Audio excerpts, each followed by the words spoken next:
Most bankers aren't ready to help you until after their third cup of coffee. But with Central National Bank's after-hours service, you don't have to wait for the bank lobby to open to get help. You can contact us from 6 to 8:30 in the morning or from 5 to 10 in the evening, and we'll connect you to a real, live, local person who can answer questions and fix problems 7 days a week. Bank different. Bank Central. Central National Bank. Member FDIC. Coming up on the Payoff. When you get sober or you try to get sober, you'll come across people who have what you want. And that's something we say in the rooms of recovery. And another thing we say is it's promotion by attraction, right? There's certain things you're drawn to when the fog starts to lift, or maybe even before the fog lifts, something that makes you want to engage in sobriety. This person we talk with today, Erika, is one of those people. But it really is for anyone out there. There are so many life gems sprinkled throughout this conversation that anyone can use. I mean, this podcast is for people that are struggling with addiction or are in sobriety, or maybe people who are struggling with people who are drinking and using. But this conversation really covers it all. And even my man, Mike Hamilton, the producer, said she is full of hope. So without further ado, let's get it over to Erika. But first, Kevin Souza.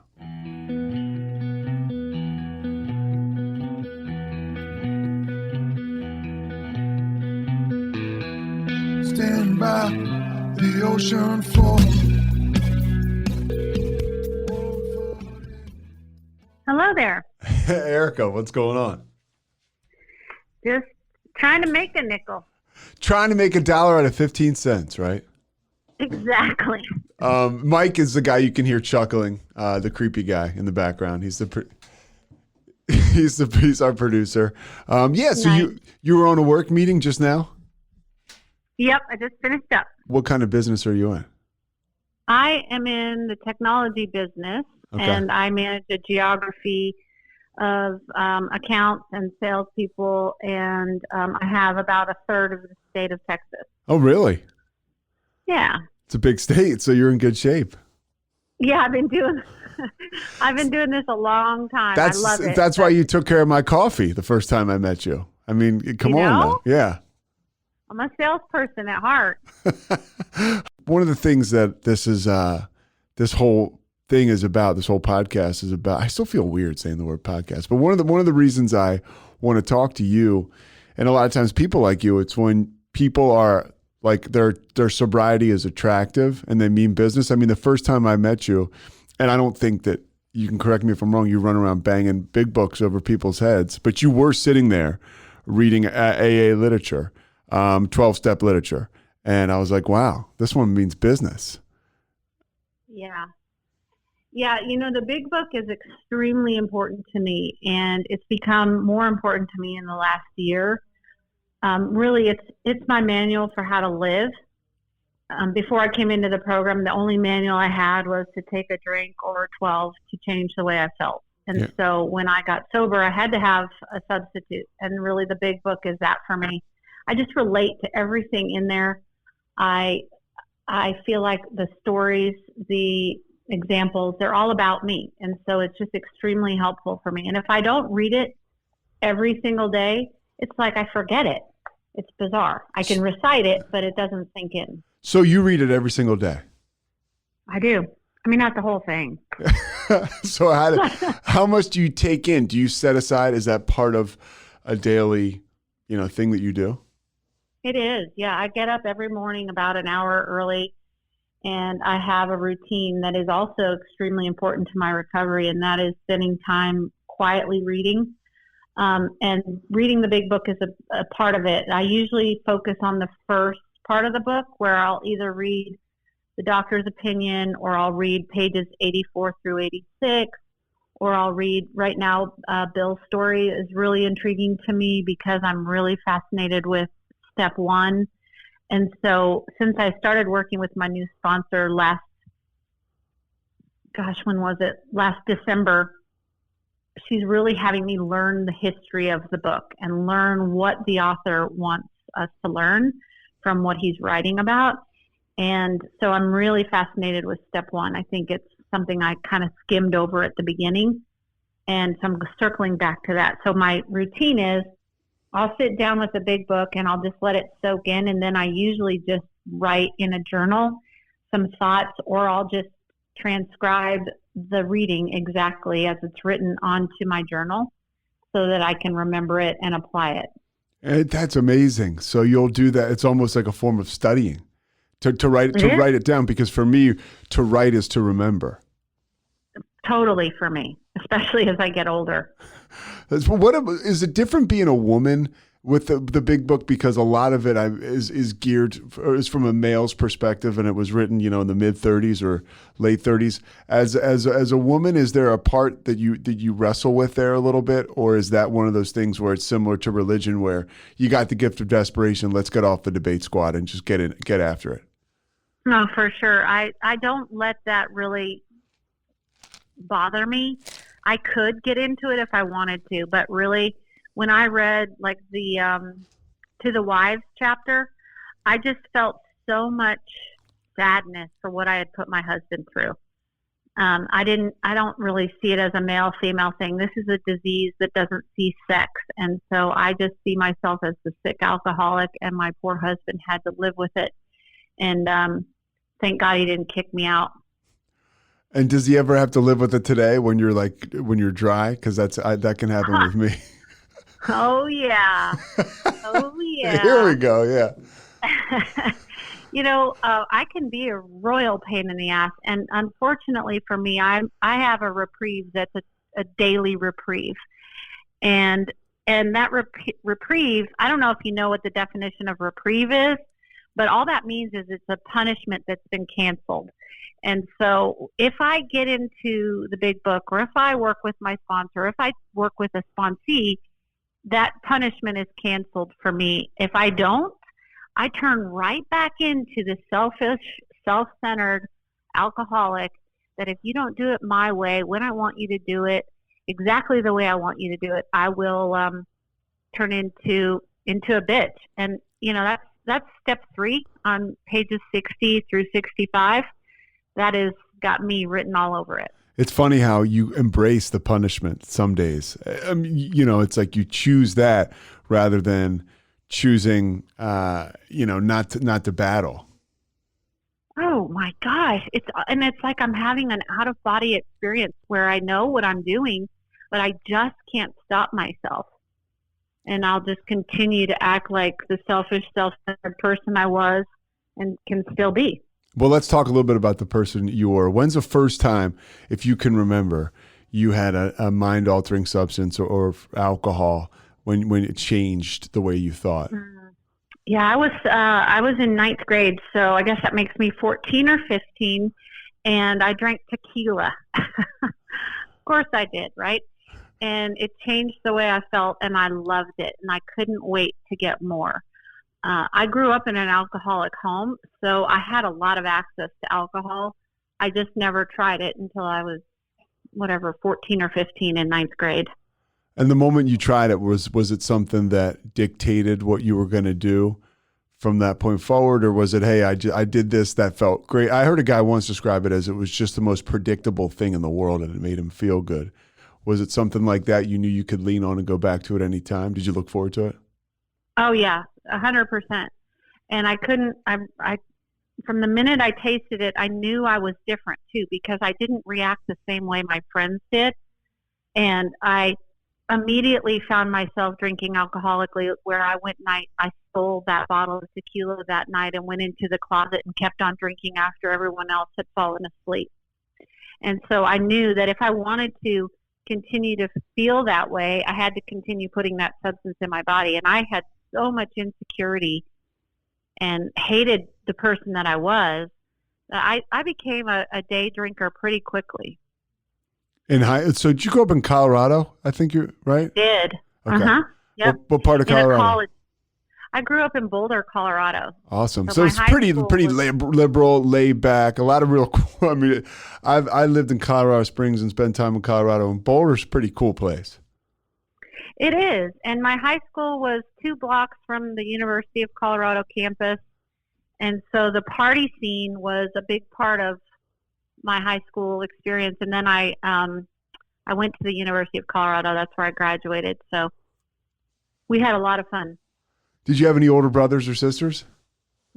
I'm the youngest of three. My brother's 8 years older than me, and my sister's 4 years older than me. Did they go to CU as well? Yep. My mom, my dad, my brother, my sister were all alums. So would they come down, like, would their friends come to your house to hang out? Was there any of that? Like, was there any of, or would you have interaction with, older people that were drinking a lot when you were a kid? The reason I ask is because this is exactly what happened to me. My brothers went to Villanova. We lived like a stone's throw from campus, and the alcoholism, it was actually kind of a warm and fuzzy deal, but there was a lot of access to alcohol, like you said. Yeah, and I would go up to campus. I was just in Boulder last weekend, and my 21-year-old daughter was asking me about it, and I would go up to campus during my lunch break. And there was a place called the Alfred Packer Grill where they served 3-2 beer, and I would go drink beer over lunch. What's 3-2 beer? What's that? 3.2? Oh, yeah. Oh, So okay. it was a lower alcohol content that 18-year-olds could drink. No way. Mm-hmm. Yep. And so, there were a lot of days I never made it back to school. But, yeah, I mean, having the college kids right up the street made a huge difference. And I was an insecure girl that wanted attention from boys. And so to get attention from college-aged boys was even more exciting. So you were going up there, you're hanging out, and you're in high school. What happens? How does the alcoholism progress throughout high school? Well, it became a daily thing, and then it changed to different substances with drugs. And like I told you before, I was never a normal drinker, and my friends were always telling me to settle down, and I could never be the designated driver. I was always off the hook. And then I started stealing alcohol from my parents. And it wasn't even stealing because it was so available. I just took a 12-pack into my closet so I could have it at the ready if I ever needed it, which I did. And to kind of sum it up, Pete, in high school they would give these awards like class clown or class couple or most athletic. Yeah. The award that I got was still partying at 50. which 50 was like 100 back then. Yeah, exactly. Yeah. I'm the one that everybody thought was just the crazy party girl. And you go to CU. Would you call it? I mean, it's a good school, but it's a big school. I mean, people have a lot of fun at that school. I balk at calling it a party school, but that school's a lot of fun. Mm-hmm. Yeah, I barely got by. I passed all my classes. That was not my focus. My focus was to drink, to get drunk, to party, to have friends, and I couldn't wait to get out into the world so that I could work and move out from underneath my parents' thumb. Did you live at home when you were going to CU, or did you live on campus? No, I lived on campus and in a house. I didn't really have a lot of parental control. I just felt like I did. Mm-hmm. And so, I'm the type of person, and I think this is a characteristic of my alcoholism, is I'm always really racing to the next thing.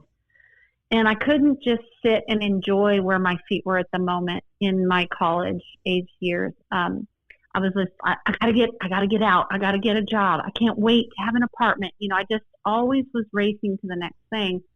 And alcohol was my best friend. Was your behavior as a result of alcohol and other stuff? Was that like something your parents noticed being right up the road, or was it? Did you live in a household where things were kind of loose and relaxed, where nobody noticed? Oh no, they noticed, and I would always get subtly shamed by my parents. I would fall out of the car when my friends would drop me off, and my dad would just look at me and shake his head, and my mom would give me the silent treatment and a guilt treatment.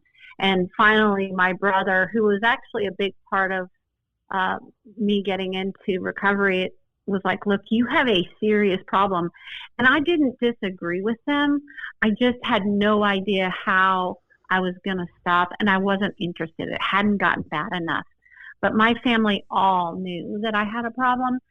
They all drank alcoholically too, but just not as crazily as I did. We always say, my brother Mike and I always say, because he's sober too, that, you know, the guy Steven Adler, the drummer, got thrown out of Guns N' Roses. And it's like, when I had a bunch of alcoholic friends, I came from an alcoholic family, and they were done with me. I mean, like, that's how bad. It's like, geez, that's pretty crazy when you really look back and think about it now through that clear lens, like how bad it was. Mm-hmm. Yeah, it didn't get to that point for me. My parents probably could have really used Al-Anon to learn how to set boundaries with me. But I finally did. I got sober soon enough where I didn't lose all of those relationships. How about that part you mentioned where when I first drank, it was like a gift. It was it was my first spiritual experience when I first drank, and I couldn't imagine going through life without it. And like you said, it had to get really bad. It just wasn't it's scary to think that I had consequences early in my life, and it was never even an option to stop. Yeah. You know, I remember very, very clearly a day when every time I took that first drink, and now I'm talking about when I was in my 30s before I got sober. So I've been drinking 16, 17 years. And every time I took the first drink, my shoulders went down, and I could my breath settled down, and I was like, oh God, there it is, finally. But then I'll never forget it. The second through 12th beer, I remember panicking because it wasn't working anymore, and I was getting more upset and more anxious, and that calming feeling flipped on me. It turned on me. When did this happen? Did this happen early in life, or did this happen like down the stretch? No, this was right before I got sober. Gotcha.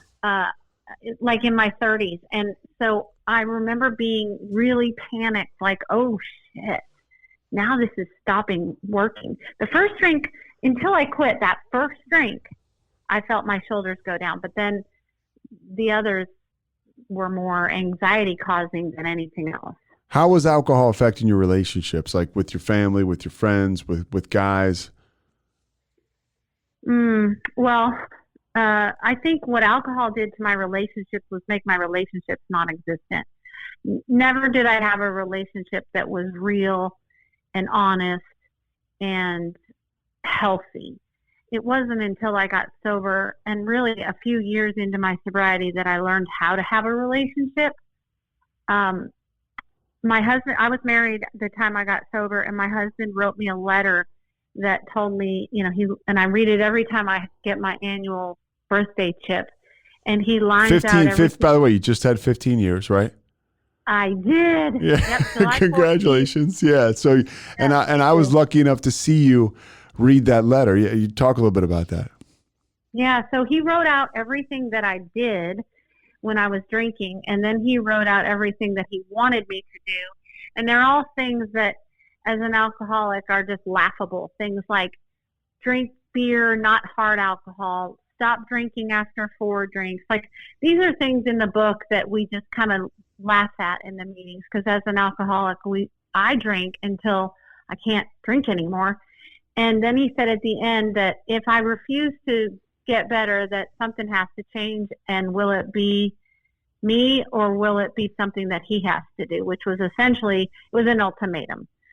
He was going to leave if I didn't get my shit straight. And so my relationship, to go back to your question, with him was very strained because of my behavior, but at the same time, I was great at hiding my alcohol. I'll tell him things that I used to do, and he was like, really? You did that? I never knew you were drinking then. I would hide my alcohol with food coloring, and it looked like facial toner. I would put my alcohol in little cups around the bushes around our house so I could go out and drink while the kids were out on their bikes. I mean, little things that were my coping mechanisms to make sure I could get enough to drink. And that was really my only relationship that I had was with alcohol. Everything else was just an impediment to me getting enough to drink. Now, you are drinking, I'm guessing from what you told me, are you drinking towards the end? Is it like morning or afternoon? How is it like towards you getting sober and bottoming out? What's the drinking like? So I work in my industry. I work with a bunch of guys, and we would start drinking at 2 p.m, and we would go to a bar and start drinking, and we would have customers come meet us, and then I would start figuring out how I was going to stay out, and I started convincing the people I was drinking with to stay out with me. And I would get home, I would call my husband and say I had to be with a customer or else I was going to lose a deal, and all of that was not true. And then I would stay out until 3 or 4 in the morning at other people's houses, at who knows where. I passed out in cars, I passed out in taxis, all sorts of things that helped me race to the bottom. And then I got so sick because my body was shutting down that, I was drinking 18 beers a day, and I was stick thin. You would think with all those calories, I would be pretty overweight. Was there any eating stuff like going on there? Or were you eating or were you not eating? I don't remember. Okay. I don't remember that really. Honestly, no one's ever asked me that. I don't really know. I think I was eating, but I was just so sick. Like it was coming out. Everything was just coming out of me. Yeah. So, yeah, that was the end of my drinking was, it started around 2 p.m, and I blacked out every time at the end where I would wake up and I wouldn't know how I got there. I would pray that maybe my car wasn't damaged or that I hadn't hit someone. I mean, it was not pretty. It was ugly. By the grace of God, right? I mean, literally by the grace of God, you and I are talking to each other today. It is, yeah. I got in an argument with somebody. It wasn't an argument. It was a conversation about the fact that I believe, hey man, that's just my thing, that we're miracles. I do believe that. And I think it's an amazing deal that I'm alive today. When you were reading that letter that your husband wrote, were you hungover? What kind of condition were you in? And what did you feel when you read that part about, if something's going to change, is it you or me? Mm-hmm. I felt, I'm kind of embarrassed to say this, but I was kind of like, blah, blah, blah. Here we go again. Here we go. And then when I looked at his eyes and he was waiting for me to make my next lie, I just got this fear like, oh my gosh, I think I'm going to lose everything. And so, he had complained about my drinking before, but this was the only time, thank God, that it had gotten to the point that it had. There was a different level of seriousness to this letter, and I knew he meant business. And so I went to a therapist because I thought that would appease him. So it was AA even on your or 12-step programs? Wasn't even on your not even on your radar? No, I had been to a couple AA meetings earlier in my life, and I just was like, these people are weird. Yeah. And so I never went back. So I went to a therapist, and I got to the point where she said, I'm not going to see you anymore. You are a chronic alcoholic, and I'm not going to see you. You're lying to me. You need to go to an AA meeting. So I called my husband, and I was expecting empathy, and so I was expecting pity from him. I'm like, can you believe her? She said she wouldn't see me anymore unless I went to an AA meeting. And he said, oh, that's interesting. Actually, there's an AA meeting 15. I was standing in the aisles of Walgreens. I'm not making this up. I was in a Walgreens, and he's like, there's a meeting in 15 minutes at a church very close to you. Get to it. Now, with the knowledge you have now, how did he have that information? Was he prepared? Because a lot of times if we're trying to help someone, we'll talk to someone, right, that's sober or whatever, and we'll get, hey, if that person tries to get squirrely or get out, hit him with this meeting. How did he know to do that? Yeah, he had done research, and he had talked with that therapist, and they had developed this plan. And, those bastards, right? I know, trying right? to make me better. Those controlling bastards. But thank God I did. And I didn't want to go, and I sat in the back row, and I had my arms crossed, and I was sure that they were all they were all happy. And I just couldn't understand why they thought I was actually going to buy this shit. And I just said, okay, I'm going to come to this until I can figure out how to drink normally. And then, I met some of the ladies in the rooms, and I started taking, step by step little suggestions. There was one woman I called every single day on my way home from work when I would be normally turning into the Twin Liquors or at the happy hour. And yes, she talked me off the ledge every single day. And the most surprising part of that is that she didn't stay sober, but I did. And I always have a little bit of sadness and, like, why did I get this and she didn't? Because she saved my life. Yeah, look, I have a similar story. I have there was a guy who told me that I needed to go to rehab when I was done. I mean, I was done. And I was just meeting with this guy. He was my temporary sponsor. I was just meeting with him because I wanted to tell people I was trying to get sober so I can keep drinking, just keeping up that smoke and mirrors. And the guy told me I needed to go to rehab. I went, my entire life changed. And this guy, from what I hear, can't get a day now. And I heard his health is bad. And I think the same thing. I'm like, wow, what a miracle.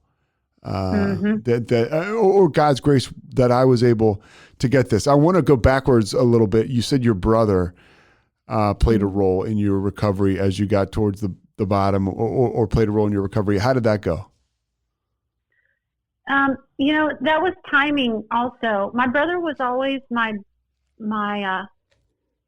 not my idol. That's too strong of a word, but I looked up to my brother. I always wanted my brother's approval. He was 8 years older than me.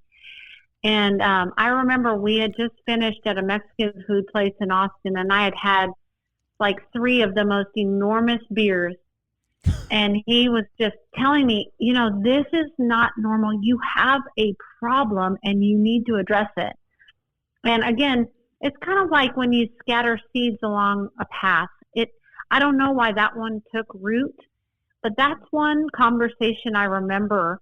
I remember A, listening, and B, I remember it making an impact on me. Like, yeah, that's probably true. I think I do have a problem. And so my brother doesn't live near me, and but he's still someone, again, every year on my annual birthday, I call him and thank him for encouraging me in a brotherly, loving way to put shit together. And I don't think he realizes what he did or that those words meant, what they meant, but that was just one of those conversations I actually heard. One of mine was my brother, who was sober at the time. He my circle was so small, the intervention was like there were 3 of us but by the time we got there. But it was my brother, my mom, and my dad. So I guess there were 4 of us. And he said, I don't want you to see, his stepson. He didn't even like his stepson at the time. He was having like such a hard time with him. And that hit me like a thunderbolt. I remember he didn't even like this kid. And he doesn't want me to see him. And that was whatever gets you there. So you mentioned you started to go to meetings. You're hanging out with some of the ladies there. What's happening to you in those early stages of recovery? Well, I had and the book talks about this, Bill, who was the founder of AA, had what's called a burning bush spiritual experience. And I had one of those where God made himself known to me and forever changed my life. And so that was the biggest thing that happened. But if I wouldn't have gotten to AA, I wouldn't have had that burning bush. I firmly believe that. And so I just kept going to these meetings every day at noon. And these ladies, they were just like me. It wasn't like we were cut from any different cloth. I could relate to them. We had similar interests. And I just hung around with them. I almost kind of like wanted to sit next to them so I could catch some of what they had. And then, I went to coffee with one, and then she invited me to a big book study, and then we went to hear a speaker at a rehab. And those things, coupled with the spiritual experience that I had, is how my recovery really took off. How did you end up going? You may not remember this, but going to coffee with one of them? Because, did you ask, or did they ask you to go with them? So for some reason I was teachable and I would take suggestions. And this one girl, the one I told you I called every day, kept telling me I needed a sponsor. And I didn't want a sponsor. The steps. And I really didn't trust these women because I had some.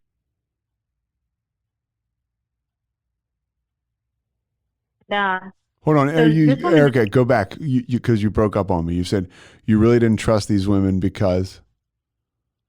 Well, I knew I was going to have to kind of tell my life story to them if I worked the steps, and I didn't want to reveal some of the things that I had done and some of the things that had happened to me to anyone, let alone a woman in an AA meeting. So I was very reticent to get a sponsor. And so this woman kept saying, just get somebody temporarily. And I think it should be this lady. And so she recommended this woman. And so after a Sunday night meeting, I went up to her and begrudgingly said, hey, can we get coffee? I think I want to start the steps. And she was my sponsor for 15 years. Wow. How long did it take for you from when you walked in to when you asked her? About a month. And see, that's the reason I asked that question is because that speaks, it's a microcosm of the process that this is. If you could just go and put your ass in a seat every day at noon for 30 days because your life is on fire in a bad way before you get there, it really is. It all takes time.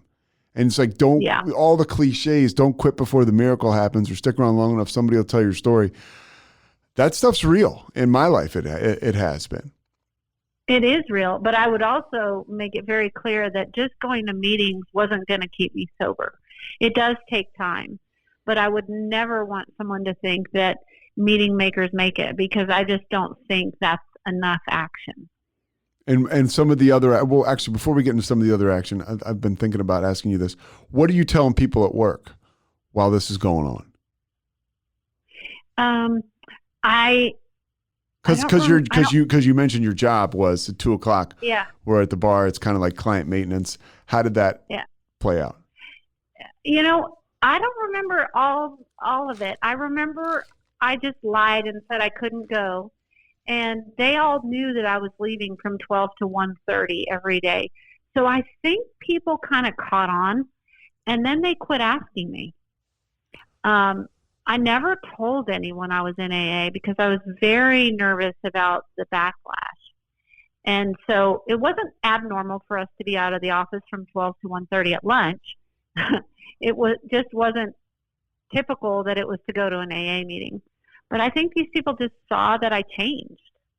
Did you still go to those? Did it take a little while to go to those engagements at 2:30 in the afternoon or 2:00, or did you never go again, or how'd that work? Well, it took me until I finished my 5th step, which took me 6 months to become willing to do a 4th and 5th step. And that was about 6 months. So I didn't go back to any sort of social happy hour or any work function where there was alcohol until 7 months sober. And that is huge. I mean, for me, I was institutionalized. I went to rehab, and then I went to an extended care, AKA halfway house took up 6 months of my life, which looking back is fine with me. At the time, it was what's going on? And then I kind of caught this bug we're talking about here and started to really love recovery. And I don't know that I would have gotten sober had I been, out in the world. As certainly if I was going to, because I know I wouldn't, because I tried to get sober when I was young and then still hang out with people and go out where I just wasn't, that's not my story. And other people, I know it's their story, and it's kind of kick ass that they can do it that way. I wasn't like that. And it sounds like maybe you weren't either, as far as socially going out. Now we can go, I can go anywhere. There's no place I can't go if I'm spiritually fit. It says it in the book, and I have lived and breathed that. Now it's singleness of purpose, right? Why am I there? But there's no place I can't go. Yeah, I agree with you 100%. And actually, it makes me uncomfortable if people make a big deal out of it and, oh, we're not going to drink. I'm like, you do what you can do, Yeah. and I'll do what I can do. Just leave me alone. I'm fine. And yes, I agree with you. And I do still have to check my motives. Why am I showing up at this place? Yeah, totally. And yeah, but no, you're right. How Spiritual was fitness is the key. how was your relationship with your husband changing as you got sober? And so how many kids? You have 2 kids, right? I have 3 kids. 3 kids. Okay. And when I got sober, I had a 6-month-old baby. Whoa. And yeah, that was crazy. And so what's really interesting is that my husband started on a spiritual journey the same time I got on my recovery journey. It wasn't planned that way, but that's just what happened. And so I firmly believe that was God just taking care of him and making our marriage more protected. And so, my husband is very supportive of my recovery. He quit drinking. He's a normie, if you will, and it didn't really bother him to quit drinking, but he did it to support me. And I don't think I could have done it stopped, because if I had alcohol in the house, I would have drank it. But part of my recovery and part of my living amends is to, just be as selfless as I can with my husband. And so that helped our relationship get healed. Was he ever conscious of, you've got 3 kids, you have a 6-month-old. Was he ever like, hey, you're headed out to go to a meeting, we got this baby? Was there any ever that? Oh yeah. At the beginning, I was very, very irritable, and the chaos of having 3 little kids under the age of 6 was really hard for me to be around. So I went to meetings every single day, sometimes twice a day, and he was very supportive of that, because the alternative was for me to go back to the drink, and that made me very unavailable. Do you think that everybody has to get on board with the recovery? Everybody in the household for it to work? No, I don't. I think it's an individual story, and it works differently for different people. How was it when, as you came down the bottom of the rabbit hole? How the hell did you manage 3 kids and a 6-month-old when you were completely? I don't know that you would call yourself functional, or I don't know what you would call it, but I mean, how the hell did you pull that off? It's funny. I wore it as a badge of courage. I was like, oh yeah, I'm a high functioning alcoholic. I knew I had a drinking problem, but I was really proud of myself for how I could manage everything. I was very, very creative and regimented. And so I couldn't wait to put them to bed and then I could really start my drinking, keeping in mind I had been drinking since early in the afternoon. I don't know how I pulled it off. I just did. When you talked about action when you got sober, what was some of the action that you took and that you still do today that you feel like I've heard somebody describe it once as recovery is like a spider web, and it all comes together, it all kind of weaves through. What did you do? I mean, obviously I love meetings, but you said meeting makers make it. But what did you do all together? Well, I had a formula or a recipe. I would get up, I would get ready for work, and then I would read something from a daily devotional that was recovery based from Hazelden. And then, that was kind of how I started my day. That was my little insurance to get through till lunch, when I went to an AA meeting from 12 to 1. And then I always called my sponsor once a day to check in with her. That was a requirement. And then I would call it Sister in Sobriety, which was that woman I told you about. And then I worked the steps of Alcoholics Anonymous. I prayed the 3rd step prayer every day. I worked steps 4 and 5. And then once I got through that, I got to work on my character defects. And so, my character defects are very glaring when they're flared up. So then I got to call my sponsor and work on how to get rid of those. What I love about the big book of Alcoholics Anonymous is if you just do what's suggested, the shit works. And I just became teachable enough to do that. Now, I'm not perfect at it, but when I was new in sobriety, I was so desperate that I just did what they told me to do. I like when you said the character defects. I got a buddy, Doug, in our rooms that said he still has all his character defects. He just doesn't use them as much. Right. Yep. I remember being so new in sobriety, and I had decided to work with this woman, and I didn't know how to live my day without alcohol. Like I was mystified. Like, how am I going to do this? And so I called her and I just said, I don't know what to do. I'm home, and normally I'd be drinking. And she'd say, have you brushed your teeth yet today? No. Okay, go brush your teeth and call me back. So I went and brushed my teeth and called her back. And then she'd say, have you eaten anything yet today? No. I mean, Pete, those are the kinds of things that my sponsor had to teach me to do. And, that selfless service that she did for me. I mean, imagine if you had to tell someone to brush their teeth and then call you right back.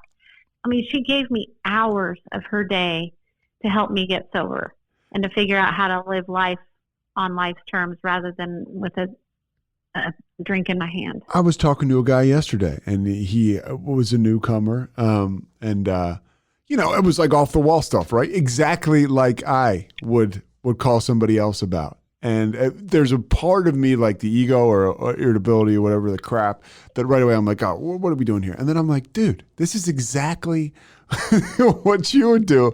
And I was like, and there were 100 dudes who picked up the phone and would listen to you. I was like, you better buckle up and listen to what this guy has to say and share your experience. And when I got off the phone, of course, I felt incredible. Right. That's how it works. Yeah. So you continue to evolve. When were some moments that you were like, man, this is really starting to work? Was there a couple you could circle, or where you're like, oh my gosh, like where you walk into a room that you were nervous to go into and you end up having a great time? Like, I think for me, those were like spiritual doors I would walk through that blazed the trail for me, that I just really made me come back. So I have a couple. One is an experience, and then one is a practice. So I realized this thing would work when I had to go to Las Vegas for a work trip, and at a meeting, I was freaked out about it, and I had not traveled on a work trip, obviously, so I told the room, I said, I need ideas so I don't drink when I'm in Las Vegas, because that was a place I would go and black out for days and do the things that I ended up having to put on my fifth step. Yeah. And so a guy came up to me after the meeting, and he said, okay, what you do is you go to the cocktail party or whatever it is, and you just get a drink that looks like a gin and tonic, but you just tell the bartender, just put soda water and a lime in it. So everyone thinks you're drinking, but you're not drinking, and call somebody every single day. And I did that. And because I didn't want to face, why aren't you drinking? What do you mean you're not drinking? Come on, drink with us. And so doing that little action where I played like I was drinking, but it was club soda, and I called somebody every day in the program, was a moment in time when I could really say, okay, this thing is working. I can actually live life without alcohol. The other is a practice where when I learned how to do the 11th step by journaling and writing. So the 11th step is sought through prayer and meditation to have a conscious contact with God. And I wasn't sure how I was just so ever people gonna... don't sought through prayer and meditation to have a conscious contact with God, right? Yes. Okay. Yeah. And so I wasn't sure how I was going to do that, because my mind races like an F1 car around a track. But I learned a practice of journaling where I actually had a conversation with my higher power, which is God, and that was a game changer. So you would write letters almost to God every day. Yep. How long are we talking? Letters. How long? However long I wanted. Okay. I started with a question. Usually it was, God, how am I going to get through this meeting today? And then he would write me an answer. You do your non-dominant hand for for the God voice. And this is a whole practice. Wait a minute. Stop it. So so you write the question with your right hand and you answer with for me, I'm a right-hander, and you answer with your left? Yeah. And when I see you next, I'll give you one of the flyers. It's from the Oxford group, which is how the AA got started. They have this, it's listening to God practice, and you have a way to test and approve if it's true and if it's from God. And so if I started writing and journaling and then I thought, oh, I got to buy bread at the store, you don't let that derail your whole meditation. You just write it in the margin, and then it takes the power out of it, and you keep on with your letter. And sometimes I'll do it for 10 minutes. I still do it today. Sometimes I do it for an hour. My most peaceful days are when I'm spiritually fit after I've had a really good time with God and He's just answered some questions. I can spend all day asking Him questions, but until I slow down and listen for His direction, I'm still in self-will. So you'll take a beat after you ask the question with your right hand and just take a beat and let God, the universe, however people want to call it, you said God, I say God too, work through you. And then you write with your non-dominant hand what God's response is to you. Yep. That's pretty awesome. Yeah, it is a game changer. How often do you do that now? Every so often now? And you used to do it every day? Yeah, I used to do it every day. And then so there's a couple things you do to test and approve if it's God's will or God's words. And one is there's a list, and then the other is you share with someone else. So I would call my sponsor and share it with her. Now I don't do it that often. I do it probably 3 times a week, and I call my current sponsor and leave it on her voicemail. And she calls me back, and she's like, she'll give me suggestions. Here's what I heard, or this is what I've experienced. Okay. So, a couple more. I'm not going to keep you for too much longer. What surprised you about getting sober? Like a positive.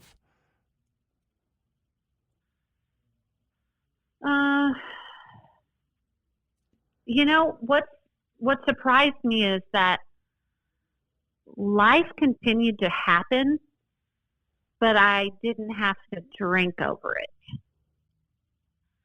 And so the program never promised me happiness, but it gives me these tools that I can use in any situation. If I have an employee that's going sideways, or I have a kid who's become lost, or it doesn't matter, whatever situation, I have these tools that I never imagined would be available to me. I never thought I would find it in AA. How do you quickly make the transition from, okay, I know this because I'm so familiar with the literature and I've lived it for 15 years, to put it into layman's terms for one of your kids or your coworkers? The easiest way to do that is how it was done for me, which is little one-liners. Things like, that's not a today problem. Yeah. Or things like, more will be revealed. Or be right where your feet are. Or I will never forget telling my kids this. There's a man who I think who taught me this, where whenever you go into a meeting or a doctor's appointment or something you're nervous about, I sit in my car and I say, God, I need you to go on in ahead of me and set everything up exactly the way it's supposed to be. I'll be in a minute. And I taught my kids that before they had to do presentations. I just say, go outside in the hall and ask God to go in ahead and set everything up exactly the way it's supposed to be. You'll be in a minute. And to this day, my kids are 21, 20, and 15, and they still do that. Even dropping them off at school, we're like, God, you go on ahead, set up the school day exactly the way it's supposed to be, and he'll be in a minute. What an amazing legacy, right? That you hear from somebody else and you're passing on to your kids. And I'm sitting here thinking, shit, I wish I had that when I was so nervous to go into my first day of high school. I was terrified. And to start to flex that muscle early on in life is pretty cool. And I do use that now. If I'm nervous, I did it before I did this with you. I just said, God, I'm going to need you to, come along with me. I like that though. Go in before me. Yeah. Yeah. That's a good one. What do you tell to people that are kind of on the fence when they show up? Is there, there's no magic bullet. What do you tell people? Man, that's not a question I can answer really, because everybody's on the fence about a different part of it. It depends if it's a spiritual problem or if they're just not done drinking. I can pretty much call that out pretty quick, and I'm pretty hard on people that are just not done drinking. I'm like, please don't waste your time or mine. Go finish drinking and call me when you're ready to look at this, because that frustrates me when people just keep on. And I'm not judging them. I just don't have time for it because there's other people that want my help. If it's someone that comes in and is hesitant towards the spiritual nature of the program, I have a lot of compassion for that. And I try to give people a lot of room to figure out that higher power piece on their own. And it's sometimes quickly, sometimes slowly. And I just encourage people that, you're loved here. You'll never be alone again. And we want you to figure this out at your pace. Where do you get the courage to say to somebody right away, hey, don't waste my time? Because even to me, I don't love confrontation, and I hear you say that, and I'm like, ooh, like that's always hard to do. I find the strength to do it, but that's always hard for me to do. Where do you find it? I've gotten it over the years. It just happened to me last week. A girl called me, and she was actively drinking, and I told her the best thing you could do is take a nap and call me when you aren't drunk. And she's like, well, can you come over right now? I said, no, I cannot. I won't come over if you're actively drinking. You're wasting my time. And I just think that's speaking the truth in love. And if I know, as the type of alcoholic that I am, Pete, I will run over people because I'm selfish and self-centered and I want to get my way. And if it wasn't until, and my current sponsor speaks the truth in love to me all the time, so I think I probably learned from her, is like, you can't bullshit a bullshitter. And no, I'm not going to fall for it. Sober up and call me when you're ready. I was in a meeting in your neck of the woods, I think it was maybe last week or the week before, and a guy I know you like a lot said he had a similar situation where a guy called him and was like, hey, can you come? A guy was hungover or drunk or still drunk, and he was trying to cling on to recovery in some way. And he said, can you come take care of me? Right. And this guy, the sober guy, was like, I swear if he had said anything else, but can you come take care of me? I would have gone, but yeah. That's not our job. And when somebody means business, the program is always there for them. I mean, it was for, right. And that's my experience. With people, I got a buddy who always says this, to a newcomer, like, if we were betting on you, we would not bet. There's no way in hell we bet on you if you continue to drink. And he says, we would bet the farm on you if you stay sober and work a program. I mean, literally let it ride on the person who is going to embrace 12 steps in recovery and stay sober, or just somebody, again, there's a lot of different ways to do this, but my experience is the 12 steps, working it, and it changes lives.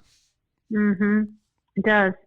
And it changes lives for generations, which is one of the things that I love and that I've seen in my own family. What is one of the most important things you do on a daily basis? Like, if you could circle one thing, 15 years sober, like something that you've done every day, because you have that program that's real admirable and something that other people, people want what you have. What is the one thing you do? Well, other than not pick up a drink, and I'm not saying that. Yeah, no. To be funny. That's real. The other is spending time with God in the morning. If I don't spend time with God in the morning, my day is significantly off kilter. All right. You've said it all. Anything else you want to add? I don't think so. I've so enjoyed our time together. It was really cool.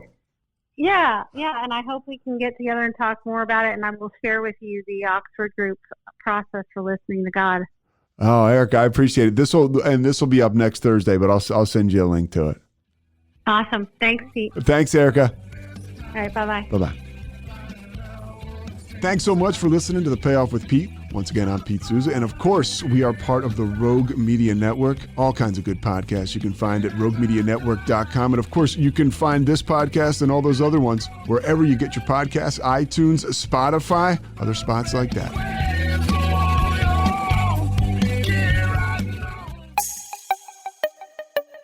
This has been a Rogue Media podcast.